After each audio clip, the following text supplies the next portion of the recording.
전 세계 곳곳에 계신 스픽스 구독자 여러분 안녕하세요. 오창익입니다. 민주당이 내용을 겪고 있습니다. 전당대회는 2달 남았는데 벌써부터 난리가 아닙니다.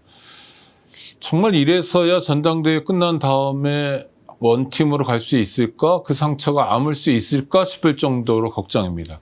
많은 사람들은 이 편, 저 편으로 나눠가지고 싸우고 있습니다. 그런데 이럴 때일수록 차분하게 사태의 본질에 다가가는 게 중요합니다. 이럴 때 누가 필요하냐면 전문적인 안내자가 필요합니다. 최고의 정치평론가, 정치평론의 최고봉, 박진영 평론가 모시고 지금부터 민주당 내분 사태, 이렇게 부르는 게 맞는지도 모르겠습니다만,를 비롯해서 여러 가지 정치 쟁점 다뤄보도록 하겠습니다. 정치를 보는 눈, 마키아벨리, 지금부터 시작합니다. 박진영 평론가님. 안녕하세요. 심각한 사태는 맞죠? 네. 네. 아니, 왜냐하면 저는 약간 그러니까 교회 목사님, 네네. 그 다음에 절의 스님, 성당의 신부님처럼 정치 평론계에는 박진영 평론가, 라고 생각해서 박진영 평론가가 이게 심각하다면 진짜 심각한 거다. 왜냐면 게다가 내 애정까지 담고 있으니까요. 그냥 갑자기 정치평론의 달인 이러니까 네네. 달인 김병만 씨가 생각나는데 그분이 보면은 개그 콘서트 때 보면 제대로 달인이 아니잖아요. 네. 심각한 상황이죠. 네. 그래도 대통령 귀국할 때 정청래 대표가 나가서 환영은 했는데 별다른 말 없이 그냥 악수만 하고 헤어지고 그랬는데요. 그것도 보면 그 전날 채널 A를 통한 언론 플레이가 있었고 이렇더라고요. 네. 그냥 극단적 당정 갈등이 있다라는 이미지는 좀 수그러뜨리고 네. 그다음에 한편으로는 정청래 대표에게 출구 전략도 한번 고민해 보셨으면 하는 뜻이 그 그림에 담겨 있지 않나. 그런 해석이 가능할 것 같아요. 대통령은 일종의 화답한 거네요. 그렇죠. 네. 그러니까 박절하게 이렇게 내치고 이런 게 아니라. 네네. 알겠습니다. 그럼 일단 전당대회 얘기부터 하면 선수들이 입장하고 있는 것 같은데 정청래 대표 출마합니까 안 합니까? 현재는 한다고 봐야 안 되겠습니까? 현재는? 그럼 내일은 좀 변화도 있을 수 있나요? 그게 물밑에서 정청래 대표의 출마에 대한 압박들이 많지 않겠습니까? 네. 이른바 어느 쪽에도 줄 서지 않은 의원들 또는 다선 중진들도 만류하는 분위기를 형성할 것 같아요. 네. 이러면 당 쪼개진다. 네네. 당청 갈등이 생기면 안 된다. 정권 망한다 이런 거요. 네네. 저는 지난주에 이기현 의원이 거의 선두주자처럼 페이스북에 썼더라고요. 근데 구구절절히 썼어요. 그렇죠. 네. 원래 당대표라는 건 숙명이다. 청와대랑 원팀으로 가야 되는데 그래서 억울할 수도 있지만 출마 안 하는 게 맞다. 선거 졌다. 책임이 대통령께 있을 수도 있다. 네. 그렇다고 대통령 사퇴할 수는 없지 않느냐. 그렇죠. 그럼 당대표가 책임져야죠. 네. 이런 논리 아닙니까? 네네. 그게 현실이죠. 그런 얘기가 지금 앞으로 커진다. 더 세진다. 그러면은 견딜 수 있냐 없냐가 관건일 거 아니에요. 네. 저는 그게 개별적인 정치인들의 압박보다는 그 압박이 여론을 만들어서 이른바 당대표 누가 될 것이냐라는 여론조사를 했을 때 현저하게 약화되는 상황이 벌어진다. 그러면은 출마를 접을 수도 있지 않나. 그렇게 추정해 봅니다. 그러니까 그게 사실 얼마 안 남았네요. 그 기간이. 네네. 그러니까 조만간 결정을 해야 되는 건데. 네. 여론조사 결과로는 김민석 총리보다 적게 나온다. 이런 것들이 좀 보이고 있어요. 그게 여론조사가 당원 여론조사가 아니기 때문에 정청래 대표 쪽에서는 해석을 달리할 수 있을 겁니다. 당심은 달라. 그런 생각할 수 있죠. 또는 지난번 당대표 선거 때 정청래, 박찬대 이렇게 붙었는데 박찬대 의원 쪽은 국회의원들이 많았고 정청래 의원 쪽은 적었는데도 당심으로 이겼다. 네. 그러니까 이번 전당대회도 지난번하고 똑같은 시즌2다. 이렇게 얘기도 많이 하는 것 같은데요. 그런데 그 당시에는 이른바 당정 갈등이 없었잖아요. 네. 지금은 당정 갈등이 존재하기 때문에 결국은 대통령의 국정을 뒷받침하자라는 쪽으로 흘러가는 흐름이 커질 수밖에 없다라고 봅니다. 네. 그러면 못 나올 수도 있다.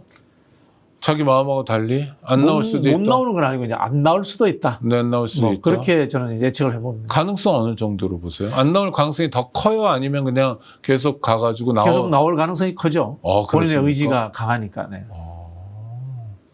그러면은 갈등은 증폭될 갈등은 증폭되겠죠. 어, 이미 보안수사권 폐지라고 네, 글을 올렸지 않습니까? 네, 네, 제가 예전에 말씀드린 적이 있는데 전당대회 때 보안수사권 폐지 이슈를 거는 순간 당내 내분, 당정 갈등은 다시 생길 수밖에 없다.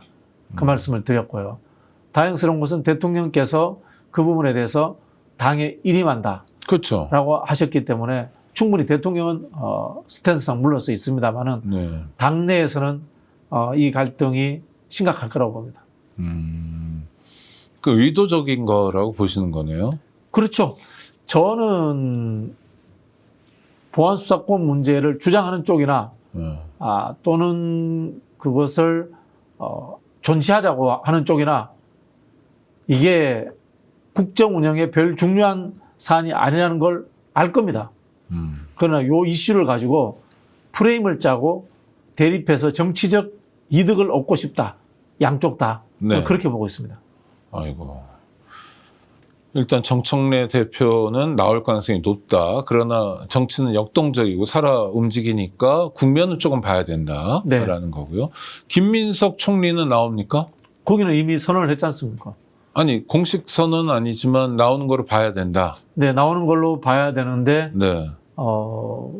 김민석 총리도 뭐 글쎄요, 뭐 그대로 나온다고 봐야 안 되겠습니까? 네, 여기는 다른 변수는 없는 네, 거잖아요. 변수가 뭐 별로 당정 없죠. 갈등이 여기가 그렇죠. 해당되는 것도 아니고.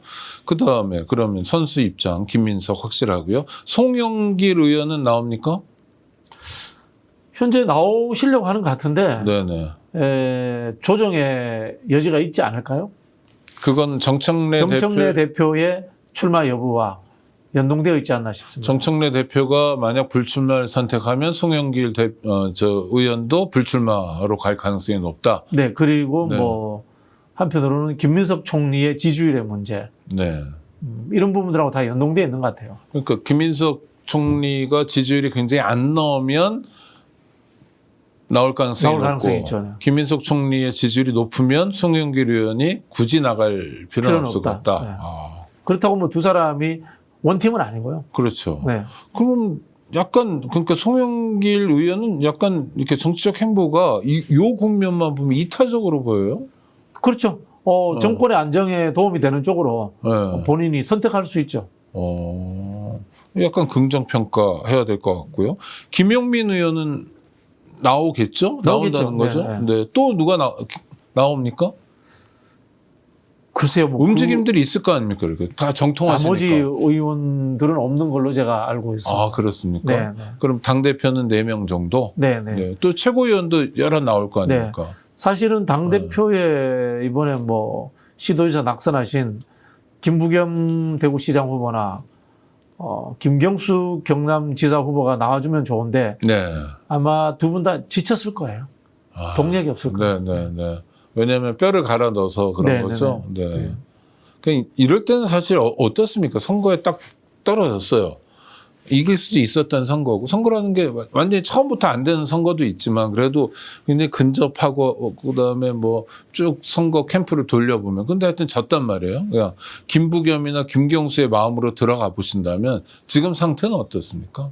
이른바 번아웃이죠. 번아웃 아무것도 타버린 하기 싫을 겁니다. 아, 그 2000년도에 네, 노무현 대통령이 부산에서 떨어지고 네, 그 담배 피시면서 하는 그 유명한 영상이 있어요. 네, 네. 선거는 인간을 황폐하게 만든다. 뭐 그런 느낌 받을 거예요. 아유, 그럼 진짜 약도 없는 상태네요. 그러니까 시간이 그렇죠. 좀 지나야만 동력도 찾고 이런 거죠. 그러니까 네네. 남들 앞에서는 의연한 척하고 뭐 제가 잘못한 거지 뭐 이렇게 얘기하지만 네. 속으로는 막 문드러졌다는 거네요. 그렇죠. 네. 그래서 또 지방선거에 대한 평가도 되게 중요한 것 같긴 한데, 네, 지방선거에 대한 객관적인 평가는 이미 여론조사로 다 나와 있습니다. 네, 네. 대통령 국정 지지도 당 지지율로 이미 다 나와 있다라고 봅니다. 네. 그런데도 평가를 하겠다는 거예요? 정청래 지도부는? 하려면은 저기 뭐 선거학회나 네. 외부에 용역을 주시죠. 아. 좀 더 객관적으로. 아, 아니면 뭐 기자들 단체라든가 네. 그런 게 좋은 방법 아니겠습니까? 네, 네. 내가 집행하고 내가 평가하는 것은 공정성이 담보되기 어렵죠. 네. 네. 네. 알겠습니다. 그런데도 굳이 평가를 하겠다는 건 명분쌓기 용이다 저는 그렇게 봅니다. 근데 손바닥으로 하늘을 가리는 모습이기도 하잖아요. 그냥 웃고 마시는군요. 좋습니다. 일단 저는 중요한 화두를 좀 이재명 대통령이 던졌다고 생각하는데 그 중에 하나가 이제 정당론입니다. 네, 네. 여당, 야당 뭐 이런데 그래서 한자로도 막 썼어요. 여자는 더불어 여자니까 운동장 넓게 써야 되고 뭐 해야 된다. 네. 그리고 야당은 들에서 얘기하는 거다. 뭐 이렇게. 그래서 일반적인 의미에서의 정당론, 박진영 최고의 전문가가 생각하는 정당론 이런 거 듣고 싶습니다. 정당이란 뭡니까? 우문인데. 네. 아니 뭐 최고의 전문가는 아니고요. 네네. 그냥 정치학 개론 수준으로 네. 말씀을 드리면 정당 부분이죠. 전체를 지향하는 부분이다. 네네. 전체는 뭐냐? 국민, 국가 전체를 지향하는 부분이다. 아, 라는 겁니다. 즉 자기 지지층이 분명한데 이 지지층을 모으고 훈련시켜서 정치 결사체를 만드는 이유는 전체를 책임지기 위해서다. 이렇게 전체와 부분의 관계 설정이 잘 되어야 됩니다. 그래서 정당 활동할 때 늘 고민하는 게 당심과 전체 민심의 괴리를 어떻게 극복할 것인가. 그 부분에 대해서 늘 고민하고 이른바 다양한 방법을 통해서 극복하려고 하죠. 그러면요. 정청래 대표 같은 경우에 민심의 바로미터는 딴지일보 게시판이다. 네. 그것만 보면 다 세상이 보인다라는 거는 그럼 뭐 제가 보기엔 적절치 않다고 봅니다. 당심에만 치우친 거잖아요. 네네. 당심도 일부 당심. 네네. 네. 민심과는 괴리가 있는 네네. 거네요. 그래서 우리가 정당에 소속된 사람들의 정체성이라고 이야기할 때는 네. 이념적 아이덴티티가 필요하고요. 네. 그다음에 전략적 아이덴티티도 필요한 겁니다. 아, 나는 진보 개혁이지만 네. 우리가 집권하기 위해서는 중도 실용 우파들까지도 포용할 수 있다라는 전략적 정체성까지도 교육이 되어야 되는 겁니다. 아, 그 김대중 대통령이 얘기한 서생적 뭐 이런 거하고 상인적 다 연결됩니다. 예. 이상주의, 현실주의 이 두 가지로 다 연결되는 거죠. 예. 그래서 김대중 대통령 그런 얘기 한 육성도 막 생각나는데 대중보다 다만 반보만 앞으로 가야 된다. 네네. 그리고 국민들이 안 오시면 좀 기다려가기도 해야 된다. 네네. 운동은 혼자 깃발 들고 나가는 건데 운동하고 네. 정치는 다르다. 네. 예? 이런 얘기 많이 했었어요. 지금은 당원 뒤를 따라가잖아요. 댓글 뒤를 따라가는 정치 아닙니까? 댓글 뒤. 우리 정치 수준이. 근데 말로는 김대중 동면해요. 말이군요, 그냥 구호. 말이죠. 그 정당을 하는 이유는 이제 권력 획득이라는 게 형식적인 목표고 네네. 내용적인 부분은 가치와 철학을 실현하기 위해서지 않습니까? 그렇죠. 근데 가치와 철학이라는 것은 무엇인가? 이 자본주의 사회의 가치와 철학이라는 것은 경제 체제와 사회 정책을 어떻게 운영할 것인가의 문제입니다. 어떻게 먹고 살 거냐, 어떻게 배분할 그렇죠. 거냐. 그 두 가지입니다. 네. 네. 그 부분을 가지고 권력 구조를 짜는 거거든요. 거기에 대한 이야기하는 거 보셨어요? 없잖아요. 없죠. 예. 그냥 국가 운영의 일부 기관인 사법부 또는 검찰 같은 징벌적 체계, 네. 형사법률 체계의 일부를 가지고 죽기 살기로 싸우는 거예요. 그래서 제가 말씀드린 게 보안수사권이 뭐 그리 중요해? 라고 말씀을 자꾸 드리는 거예요. 아니, 그러니까 제가 검찰개혁 NGO에서 저만큼 한 사람이 없을 텐데도 저도 뜨악해요. 그게 이 국면들 보면. 대한민국 국정의 1%도 안 될걸요? 1% 안 되죠. 네. 물론 그것 때문에 조국 사태, 뭐 이재명 대통령이 야당 시절에 난도질 당한 건 끔찍한 일이지만 사실 지금 화급한 문제가 되게 많죠. 그렇죠. 부문이죠, 부문. 네. 부문인데 어느 정도 크기냐, 뭐 이건 따져봐야 되지만 이게 전부일 수는 없는 거죠. 네. 근데 어떻게 메인 슬로건이 되고 참 답답하네요. 네. 이게 노무현 정부 때 우리가 비슷한 일을 다 네. 겪어봤어요. 네. 그때도 이제 있었던 게 이라크 파병 문제라든가 FTA 문제라든가 굉장히 중요한 일들이 많았잖아요. 네, 4대 입법도 예, 있었고. 그런 게 있었는데 그 중에서 이제 4대 입법도 생각해보면 국가보안법 문제. 네. 저는 국가보안법 폐지론자입니다. 네. 폐지론자입니다만은 이미 그 당시 사문화되어 있었어요. 그걸 가지고 목숨을 걸 필요는 없었던 거예요. 그래서 그때 7조 논쟁도 있었습니다. 고무 찬양만이라도 없애자. 네네네. 빼지 말고 네네네. 아주 대표적으로 적용례가 많은 네네. 독소 조항만 빼놓고 네네. 폐지는 너무 이념적으로 가니까 네네. 이런 건데 이런 공간은 없었어요. 그런 목소리는 힘을 못 가졌어요. 그럼 뭐 지금 생각하니까 윤석열 일파라든가 이 부정선거 체제 부정론자들 생각하니까 국가보안법이 있어야 되겠다 이런 생각도 듭니다. 저는 개인적으로. 네, 네. 네. 네. 그래 이게 뭔가 하면요. 우리 근대화 과정에서의 지식인들 특히 이제 진보라고 자처하는 분들의 머릿속에 박혀 있는 법률 제도 시스템이라는 이 구성주의가 확 들어차 있어요. 네네네. 뭐든지 법률로서 해결해야 되고 제도를 만들어서 그 해결을 봐야 되고 이렇게 생각하는 거예요. 근데 이 정치 권력이라는 것은 굉장히 자율적인 인간의 활동이거든요. 그렇죠. 뒤바꿔 버려 그걸. 네. 쉽게 말하면 보안수사권 없애고 검찰도 없앴다고 칩시다. 네. 근데 그게 역풍이 불어서 정권 뺏겼다고 칩시다. 다시 만들어 버리면 그만이에요. 그럼요. 네. 그 대의민주주의라고 하는 것은 늘 눈 부릅뜨고 국민들의 민심 속에서 다수파가 되지 않으면은 방어도 못하고 더 발전은 아예 더 불가능한 상황이 되는 거예요.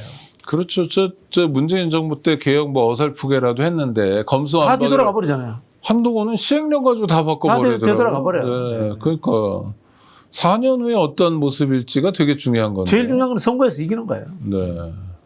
근데 지금 당내에서 보이는 모습은 선거에서 이기는 모습은 아니다. 네. 네. 근데 이제 어떤 분들은 이런 이야기를 한 20, 30%는 야, 이 정도 개혁도 못할 거면 정권 왜 잡느냐 이런 이야기 나거든요. 네네. 그거 조용히 두면 해결할 수 있어요. 네. 그 무대 위에 이슈를 올리지 마세요. 네네. 네. 제발 좀 부탁입니다.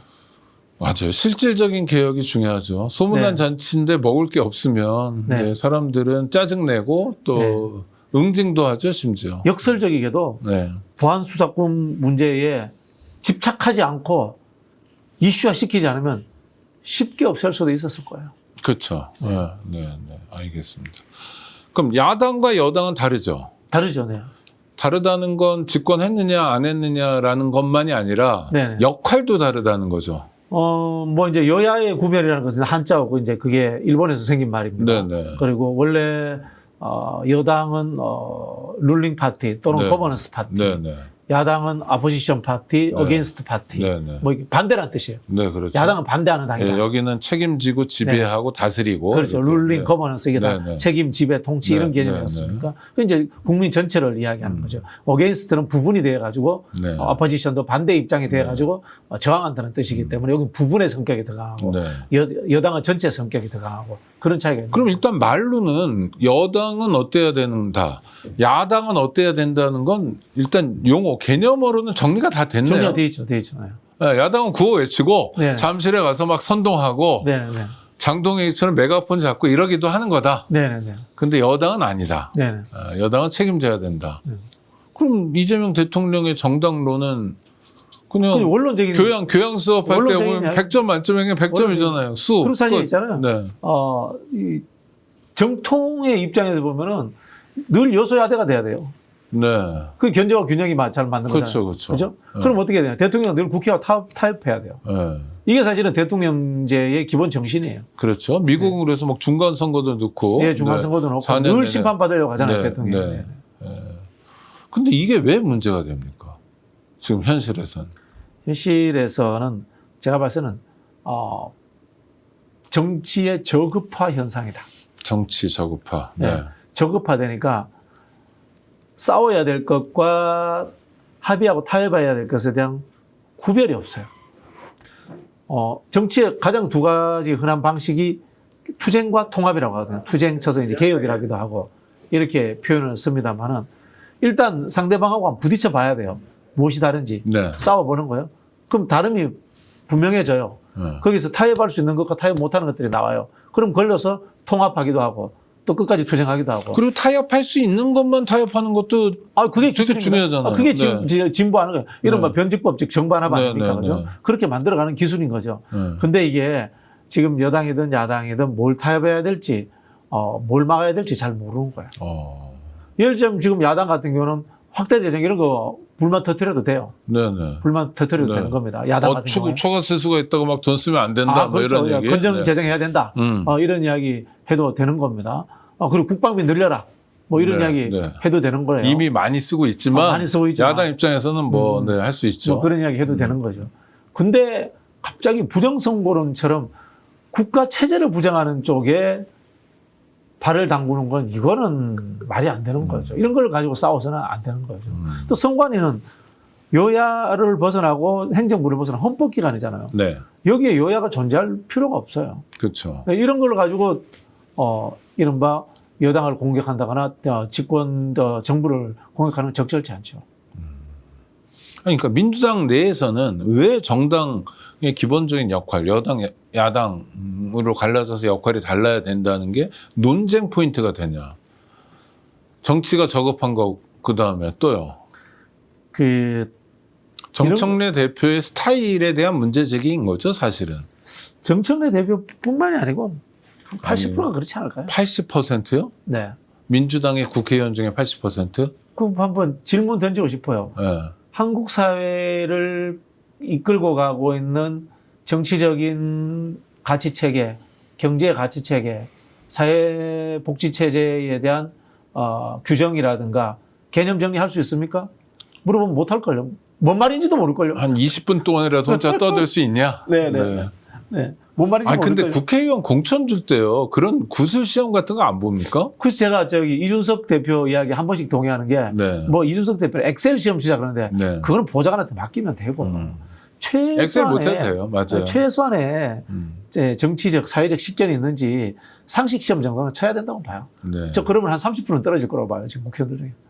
아, 그렇죠. 네. 사실은 정용직만 역사 교육 받아야 되는 게 아니라 아유. 역사적으로 깡통 같은 사람도 꽤 있는 것 같아요. 그렇죠. 그냥 뭐 어린 시절에 소년 등과에서 네. 오냐 공부 잘해가지고 뭐 법관 했다가 뭐 이렇게 간 친구들 중엔 정말 많아 보이더라고요. 아니 뭐 책 세 권 주고 이제 외우라고 하면 잘하겠죠. 뭐 정치학 개론, 경제학 개론.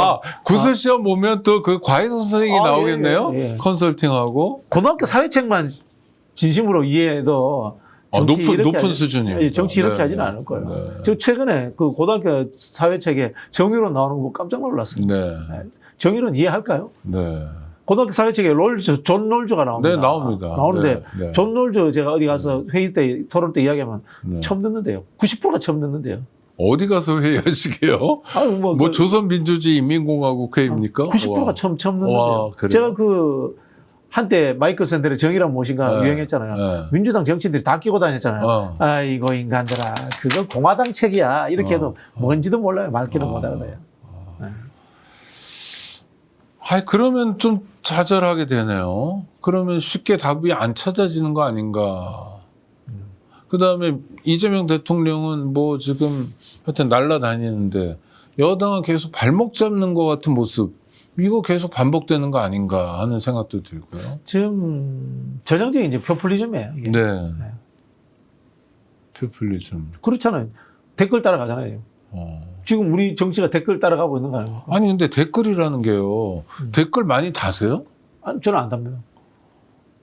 전혀 안 다세요? 네, 전혀 안 답니다. 그러면 박진영 평론가는 정치 평론의 달인인데도 불구하고 댓글에는 아무런 영향도 못 미치는 사람이죠. 댓글을 안 다니까. 네, 댓글 안 답니다. 존재하지 않는 사람이잖아요. 네. 저도 댓글 안 달거든요. 네. 저는 저 욕할 때만 가서 달고 이건 사실이 제가 아닙니다. 이 네. 유튜브 전문가들한테 물어보니까 댓글 다는 분들이 한 3에서 한 5% 정도 된다고. 그럼 그 사람들은 그야말로 과표집 중에 과표집이잖아요. 근데 그 댓글도 절반 이상은 욕이잖아요. 그러니까요. 중요한 제안은 안 들어오잖아요. 네. 큰 의미 없는 거예요. 우리가 이 유튜브 댓글 이전 세대가 뭐가 있었냐면은, 이른바 커뮤니티 댓글 시대가 있었어요. 네네네. 그때는 좀 길게 써요. 그전에는 이른바 농객 시대가 있었어요. 뭐 서프라이즈 뭐 있잖아요. 이런 것들. 또 더 길게 써요. 네네. 그러던 그리고 것들이 거긴 논리 구성이 좀 있어야 돼요. 뭐, 그때도 뭐 사실 약했습니다. 그렇지만 그래도. 있었어요. 네. 있었는데 갈수록 없고 이제는 그 한 줄 두 줄만 달면 되는 누가 욕 잘하느냐, 악의적인 조롱 단어 잘 만들어내느냐, 요걸로 이제 결말나는 시대가 돼버렸고 정치인들은 그거 보고 내 욕하는구나, 우리 편이구나 이거 보고 그러면은 여기에 호응해서 내가 법사에 가서 이번에 쇼츠 하나 만들어야지. 모 의원이 말하면 거기에 딱 반박 멘트 준비했다가 맥락과 관계없이 내가 고함 한번 질러야겠다. 이렇게 딱 준비하고 국회 가는 거예요. 아니 근데 그래서 요새 그 무슨 이게 담론도 아니고 정말 그냥 험한 말만 오가는 것 같은데 제가 최근에 좀 뜨악해서 쳐다본 사람이 장인수라는 사람인데 기자 출신. 네네. 이 사람이 이제 김어준 방송 같은 데 많이 나와가지고 얘기를 하는데 일단 이재명 대통령의 인사가 잘못됐다. 네. 뭐가 잘못됐냐. 내용이 뭐냐면 충성할 사람만 뽑는다. 능력으로 안 뽑고. 근데 이재명 정부의 장관들 중에 이재명 대통령이 처음 보는 사람들도 많거든요. 이게 어떻게 그런 얘기를 하죠? 그러니까 왜곡이야. 어떤 그걸 뭐 그렇게 비판하시려면 객관적 근거를 대야죠. 그러니까 근거는 없어요. 네. 그건 뭐 자기 생각인 거죠. 그다음에 우리 같은 유튜브들은 유튜브 김어준 프로그램 말고는 정부 돈을 받아 먹고 있다. 뭐 작년에 70억이 나갔다. 팩트인지는 모르겠으나 제가 알기로는 그게 이른바 정부가 미국에 있는 유튜브 본사에다가 광고 주는 걸로 알고 있거든요. 전체가. 네, 그러니까. 그러면은 그게 뭐 스픽스에서 방송을 하든 고성국 TV에서 방송을 하든 중간 광고 들어갈 때 광고가 들어가잖아요. 네. 그걸 이야기하는 것 같아요. 그러니까요. 그걸 가지고 마치 이재명을 엄호하는 유튜브 업체들은 돈을 많이 벌었다. 고성국 TV가요? 아니요. 고성국 TV도 중간에 광고 들어가잖아요. 아니 그러니까 그런 식으로 하더라고요. 왜 그러지? 알면서 그러는 거잖아요. 글쎄요. 뭐. 아니 그러니까 왜 이렇게 의도적인 왜곡을 하면서 계속 싸움을 만들죠? 그렇죠. 제가 뭐 장희수 기자를 비판할 생각은 없습니다. 네네. 그분만이 아니라. 해야죠. 아니 그러니까 확인도 안 하고. 네. 아니 지금 좀 약간 그러니까 댓글 구조 속에 사람들이 좀 매몰된 것 같아요. 누군가를 욕하고 뭐 가짜뉴스라도 동원해가지고 공격하고 그럼 이쪽은 막 박수치고 문조 털레유도 그렇고 이쪽에도 뭐 또 뭐 있다며요. 뭐 뚱대 뭐 있다고 하더라고요. 아니 그러니까 제가 예전에는 유튜브를 안 했어요. 네네. 종편하고 공중파만 나갔어요. 그러셨죠? 근데 그렇게 했던 이유가 유튜브가 음모론과 왜곡이 많다. 네. 대표적으로 이제 그런 비판을 받았던 게 이제 김어준 씨 방송에 네네. 그런 비판을 많이 받았잖아요. 그랬는데 이게 거기에 대중이 있으니까 안 갈 수가 없겠더라고요. 그렇죠. 예, 현실적으로. 네. 근데 와서 보니까 그건 양반이에요.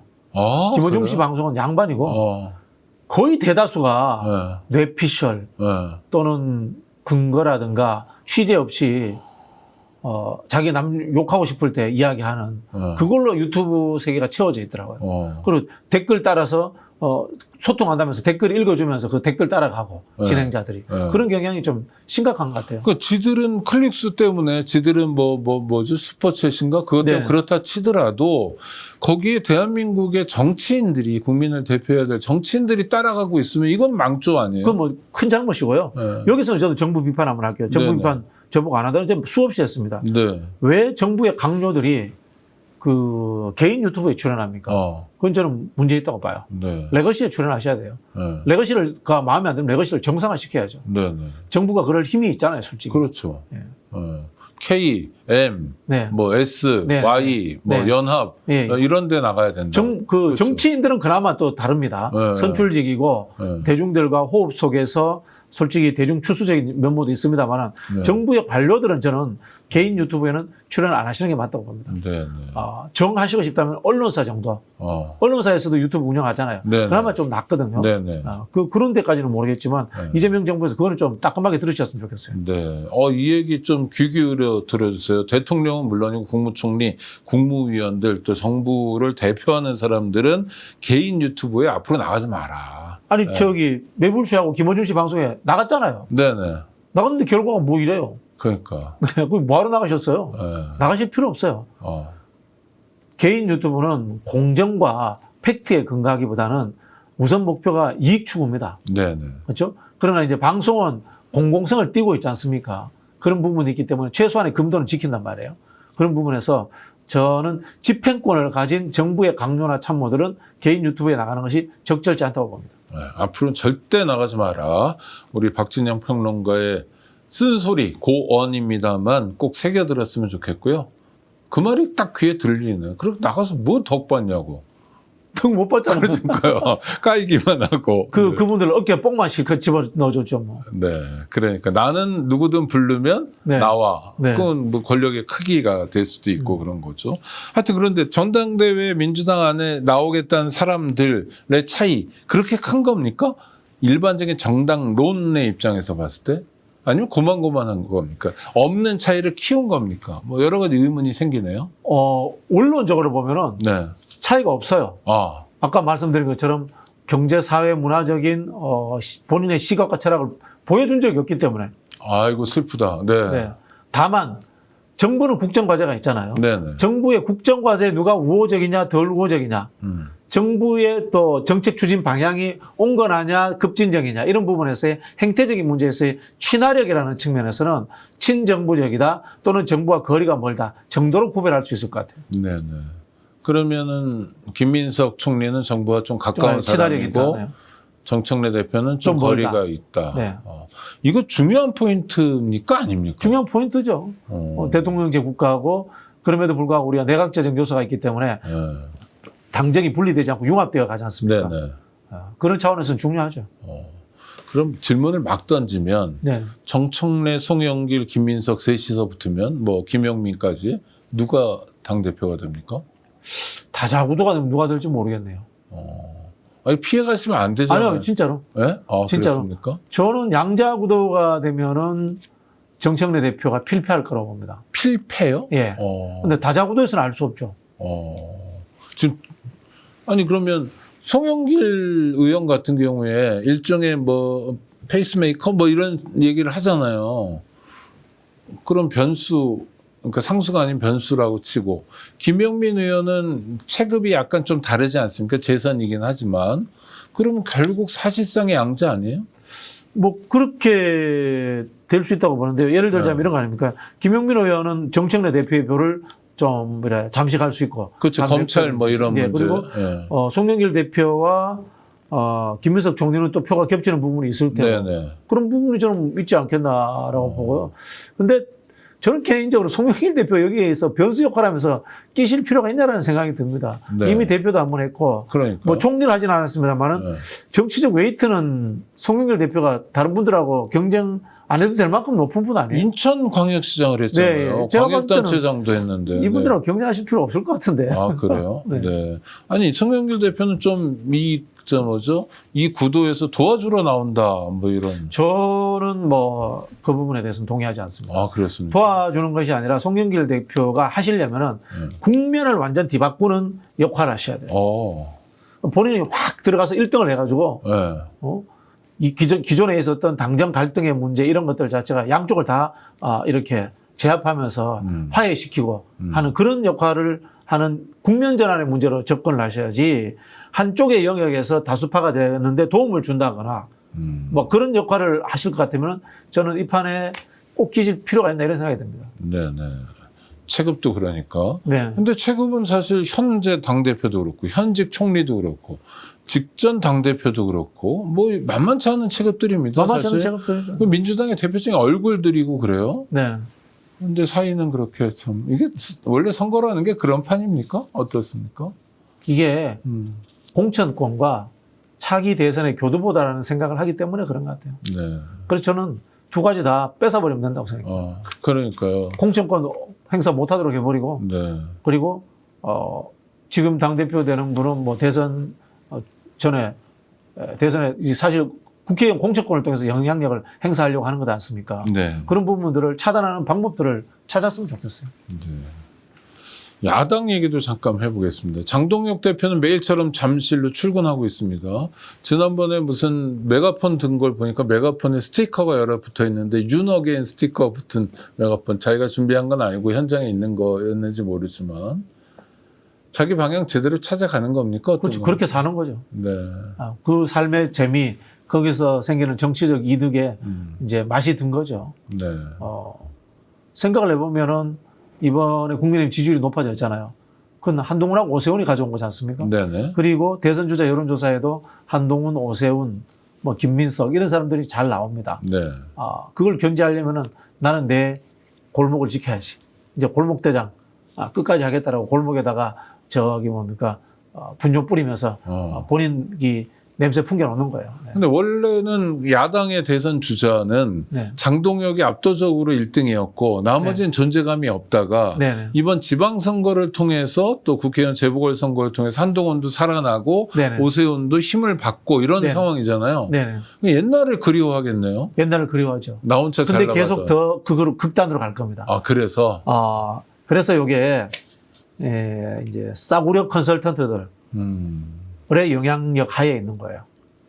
쉽게 말하면 이겁니다. 정당 정치에서는 좌우의 극단으로 가라. 네. 본선거에서는 중도로 빨리 가라. 이게 이름도 기억 안 나는데 클린턴 참모했던 사람이 정치의 미래라는 책에서 했던 이야기입니다. 네. 맞는 이야기예요. 근데 거기에 이념적인 노선의 문제가 있는 것과 별개로 또 다른 문제가 방식이 존재합니다. 행태의 문제입니다. 제가 설명을 드리자면 진보냐 보수냐 이렇게 분류하기도 하잖아요. 그죠? 네네. 또 반면으로는 요거는 이제 이념의 분류입니다. 이념과 가치의 분류인데 행태의 문제는 온건파냐 급진파냐. 네, 과격이냐. 이렇게 네. 분류하기도 네. 합니다. 네. 요게 요 네 가지가 중첩돼서 돌아가야지 제대로 되는 거예요. 그렇죠. 예를 들자면 안철수가 여론조사 1, 2 할 때도 있었어요. 그럼요. 정몽준이 여론조사 1위 할 때도 있었어요. 네. 그럼 이 사람들은 이른바 당내 정치 상황에서 좌우 극단에 있습니까? 아니잖아요. 네. 중도에 있었잖아요. 근데 그렇죠. 어떻게 1등을 해? 이 논리가 안 맞잖아. 네네. 그럼 뭐냐? 행태적 급진성이 있었던 거예요. 네. 정몽준은 축구라는 것을 통해서 새로운 현상으로 등장했고 네. 안철수도 안철수 현상이라는 새로운 급진적 사회 현상 다이나믹스를 갖고 있었던 거잖아요. 네. 이걸 갖고 있으면은 좌우 극단으로 가지 않고도 중도에서도 충분히 새로운 스타가 될 수 있는 거예요. 아니면 삼김처럼 지역 기반이라도 단단히 그렇죠. 과거처럼 그걸 갖고 있던 거야. 근데 이념적 정체성이 분명하고 급진성이 같이 있으면 이게 또 훨씬 더 파괴적이긴 해요. 노무현 현상이. 네네. 노무현 현상은 기존에 있던 좌우의 문제가 아니란 말이에요. 그죠? 지역주의와 기존에 있던 좌우라는 게 지역주의와 결합되어 있었잖아요. 네. 이 틀을 깨버렸잖아요. 그렇죠. 기존 틀을 깨면서 국면전을 했단 말이에요. 그러면서 또 행태적으로 급진성도 있는 거예요. 네. 이렇게 신드롬이 생기는 거예요. 네.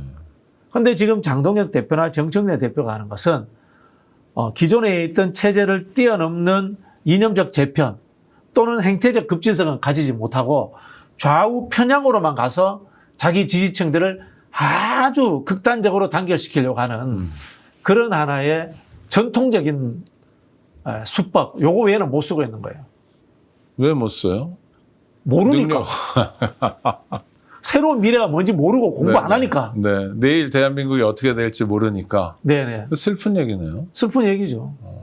양당의 대표가. 네네. 와. 대한민국에 사실 양당 빼고는 없다시피 한 거 아닙니까, 지금? 그렇죠. 진보정당도 네. 뭐 지금 아주 극단적 침체기니까 슬픕니다. 국힘은 일종의 정풍운동 같은 것도 별로 없는 것 같고 의원총회 해도 뭐 엊그제까지 원내대표였던 사람이 발언하려다가 나가서 해! 뭐 이러고 엉망진창이고 힘을 못 갔나 보죠? 제가 봤을 때 여기는 이제 뭐라면 늪에 빠져들어가고 있는 상태다. 네. 한번 해산해야 돼요. 해산해서 재구성돼야 돼요. 그렇지 않고는 그 뿌리가 썩었다가 피었다가 썩었다가 피었다가 계속되기 때문에 그래도 그 꽃도 한 번씩 피거든요. 네네, 그렇죠. 아니, 네. 뭐 서울시장을 배출하기도 하고. 네. 그러니까 그 기대 심리 가지고 그대로 가는 거예요. 그 다음에 영남에서는 끄떡 없을 것 같고. 네네네. 이진숙을 국회의원 만들기도 하는 이진숙도 힘은 대권 있고. 주자예요. 그렇습니까? 그렇게 분류하더라고요. 아니, 근데 그 원내대표 선거에서도 3명 나오는데 정정 씨 이름도 어려워요. 주류가 됐잖아요. 그건 변화 가능성이 없다는 거 아닙니까? 다시 없죠. 문 닫고 열고 뭐 이럴 가능성 없다. 없죠, 없다고. 그러면 국힘이 그렇게 질의멸렬하면 민주당이 반사 이익을 얻어야 되는데 민주당도 만만치 않게 내분 사태이고. 그렇죠. 민주당 내분 사태는 정치 토양의 문제가 기본적으로 작동하고 있고요. 네. 아까 말씀드린 것처럼 정치인들의 수준과 능력 자체가 저하된 상황이다라는 측면이 있고 거기에 바탕에서 탁월한 정치 지도자가 안 나타나요. 이게 한국 정치가 한국 축구하고 비슷해요. 네네. 협회 개판이고 네. 시스템 조직 잘 안 돼 있는데 네. 갑자기 걸출한 선수들이 하나씩 나타나. 손흥민, 이강인. 네, 손흥민, 이강인 같은 뭐 이런 걸출한 차본 건 나타나고 있지 않습니까? 네. 뭐 그래서 이제 잘 되는 거거든요. 네. 그걸 우리가 이제 이른바 히딩크 체제라든가 핀투 체제로 뭔가 제도화하려고 했잖아요. 네. 안 됐잖아요. 네. 민주당 똑같아요. 걸출한 스타가 하나씩 나가지고 갑자기 집권하는 거야. 그건 메시아잖아요. 그럼 메시아인데요? 근데 지금 메시아가 없잖아요. 메시아도 없고 토양은 바꾸지도 못하고. 뭐 그러니까 이제 질이 밀려나는 거죠. 아니, 근데 계속 그 자기 자리를 맴돌 수는 없는 거 아닙니까? 왜냐하면 그냥 일반 시민의 입장에서 보면 열성 지지자, 이편, 뭐 무슨 어떤 특정 유튜브를 굉장히 많이 보는 소수의 시민들을 뺀 사람들은 야, 이 자식들 정권 줬더니 윤석열은 아닌 것 같아서 뽑아줬더니 1년도 안 돼가지고 집안 싸움만 하네? 이것들 이거. 근데 이제 시민들이 바쁘잖아요. 네. 어쩔 수 없이 이제 대통령 선거 되면 결집하는 거죠. 그런 것 같아요. 제가 보기에는,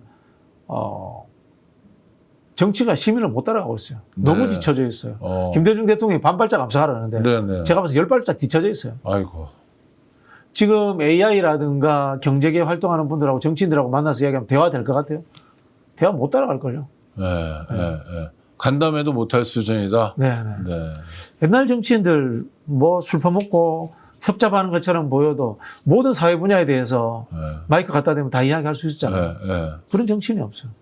기본적으로 김대중 대통령만 하더라도 어마어마하게 책을 네. 많이 봤어요. 네. 저도 깜짝 놀랄 때가 있었는데 그런 면에서는 거리가 있다. 또 하나 민주당이 이제 내분 사태인데 이럴 때 필요한 게 원로의 역할 아닙니까? 네.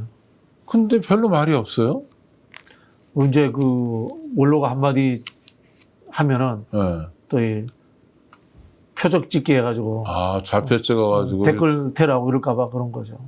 아니 근데 이미 박지원 의원 같은 경우 현역이지만 그 어른이야 뭐 신선의 경제에 이르렀으니까. 네, 그거 말고 이미 정계 은퇴한 사람들, 뭐 국회의장이고 이런 사람들, 네. 이런 사람들도 별로 그런 사람들한테도 댓글 테러 하잖아요. 마음에 안 들면. 그거 두려운 건가요? 두렵죠. 두렵기도 하고 뭐 귀찮은 일이죠. 그러다 댓글로 욕하시는 분들이 네. 스스로 이쪽 편에 있든 저쪽 편에 있든 한국 정치를 썩게 만드는 네. 본인 역할을 하고 계시다는 거 알고 자성하셔야 돼요.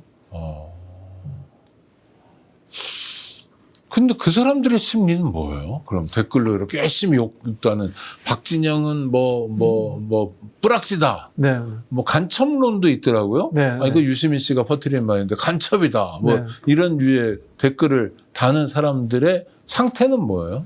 그럼 모르겠습니다. 뭐 제가 보기에는 뭐 본인이 갖고 있는 평소에 서러움, 불평, 불만 이런 것들을 표출하는 건지 아니면 어떤 뭐 관음증적 요소가 있는지 그건 뭐 제가 정확하게는 모르겠습니다만 극단의 욕설 댓글 쓰는 분들이 결국은 한국 정치를 망치고 민주당도 망치는 분들이다라는 말씀을 드리고 싶고요. 제가 뭐 솔직히 뭐 이 유튜브 운영자라면 그런 댓글들은 저는 다 차단해버리고 싶어요. 네. 차단하면 장사가 안 될 텐데 그래도 차단해야 된다. 네, 그렇고 당에서 네. 커뮤니티나 유튜브 열어야 돼요. 그래서 그렇게 하면 당에서 그런 거 차단해도 되잖아요. 공적인 영역이니까. 그렇게 해서 스스로 토론하고 갈등을 이렇게 중화시키는 그런 공간으로서 역할을 해줘야 돼요. 정당 그래 일 생기면 뽀로로 요거 들고 유튜브 가서 댓글러들하고 이야기하지 말고 당내에서 먼저 토론해야 돼요. 네.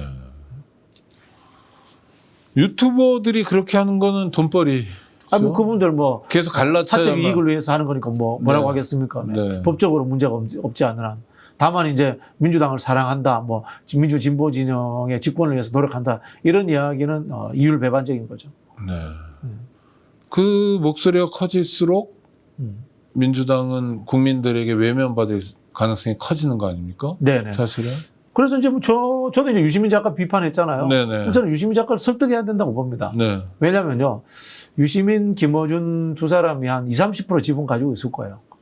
그 지분 놓치면 우리 집권하는 게 힘들어져요. 네. 네. 그냥 그분들이 과거 우리가 이야기했던 뭐라고 합니까?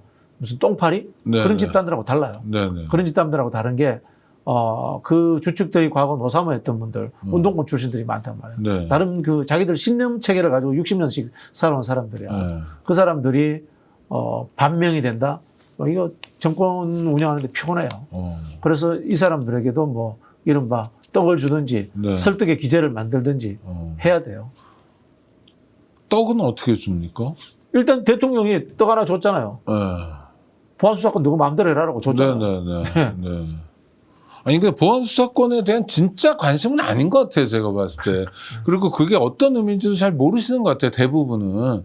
그리고 이 형사사법이라는 게 공부 안 하면 잘 몰라요. 얘기해줘도 보안수사권하고 보안수사 요구권하고 차이도 구별 못 하시는 분들이 많더라고요. 네. 근데 유시민 작가 같은 경우에 예전에도 정치평론 안 한다 이런 얘기 몇 번 했잖아요. 정치평론 안 하는 방법은 어떻습니까? 안 하면 좋죠. 안 하는 것도 제일 좋은 그러면 방법이에요. 동력을 유지하면서도 개별 정치에 뭐 정청래, 뭐 김민석 이런 데는 개입하지 않는 그냥 낚시하고 뭐. 그렇죠. 그러시면 되는데 뭐 네. 뭔가 좀 마음에 안 드는 게 있겠죠? 그렇죠. 아니 근데 지금 저 노무현 재단 관련해서도 나 정치평론 세게 할 거야 이렇게 예고를 했잖아요. 걱정되는 게 이제는 이재명 정부를 직접 공격할 것 같아요. 어이구. 그게 두려워요. 그게 두렵어서 유시민이 밉다라는 뜻이 아니라 유시민 작가를 설득해야 되고 뭔가 그분과의 타협점을 찾아야 된다고 저는 말씀을 드리는 거예요. 그 지금 유튜브 공간에서 굉장히 많이 저쪽에서 유포시키는 건 뭐냐면 이재명 대통령에게 충성을 다하고 김어준 씨를 욕하면 한 자리가 주어지고 아닌 사람들은 지금 냉골에서 떨고 있다. 김어준 방송에 출연했던 사람들이 훨씬 더 많이 갔을 걸요. 아니, 그렇죠. 객관적 사실은 그런데. 그건 뭐 사실이 아니고 그런 이야기는 안 해야죠. 그러니까. 그건 뭐예요? 자리 더 달라는 거예요? 뭐예요? 속내는 뭐예요? 그렇게 들리면 더 줘야죠, 또. 아, 더 준다? 네. 네. 씁쓸해도 할 수 없네, 현실 아니, 정치라는 뭐, 예를 게. 들자면 네. 그분들 이야기가 이거 아닙니까? 우리는 40년, 50년 민주당 했는데, 네. 우리는 뒷전이고, 어디 족보도 없는 사람들 대통령 선거 때 한번 지지해줬다고 넘어왔다고, 그 사람들 저렇게 중용하느냐. 그런 거잖아요. 그죠? 네, 네. 이른바. 그렇게 불만을 이야기하면, 그 사람들 달라고 하는 거 좀 줘야죠. 아니, 주고도 있잖아요, 많이. 아닌가요? 줄 더 사람이 줘요? 많을 겁니다. 뭐. 그러니까. 네. 더 줘요? 네, 하여튼, 쉽지 않네. 그 저기 뭐야. 웰컴 투 동막불에 인민군 장교가 촌장한테 물어보잖아요. 비결이 뭐 뭐냐고. 어떻게 이렇게 인기가 있어 비결이 뭐니까 뭘 많이 미기해야 됩니다 그러잖아요. 네. 근데 이걸 그 자리 나누기다 뭐 이 권력 나누기다 이렇게 이야기하는데 정치가 이익 배분이잖아요.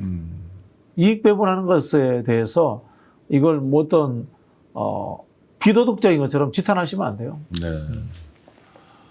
알겠습니다. 이익 배분에도 신경을 많이 써야 된다. 네. 참 만만한 건 하나도 없는 것 같습니다. 민주당 내분 사태, 민주당의 갈등 사태도 결국은 이익 배분의 문제인데 이익을 어떻게 합리적으로 배분하느냐, 어떻게 원팀으로서 효과적으로 배분하느냐의 숙제를 또 풀어내야 될 것 같습니다. 박진영 평론가의 말을 따라가다 보면 길을 찾을 수 있습니다. 마키아벨리 아껴주시고요. 스픽스 노력 많이 하고 있습니다. 구독, 좋아요로 성원해 주시기 바랍니다. 다음에 또 찾아뵙도록 하겠습니다. 구독자 여러분 감사합니다. 여러분 고맙습니다. 감사합니다. 스픽스 이렇게 애청해 주셔서 큰 힘이 됩니다. 항상 여러분들의 격려, 응원 잊지 않겠습니다. 스픽스 구독, 좋아요로 더욱더 저희들에게 힘을 주십시오. 스픽스 구독, 좋아요.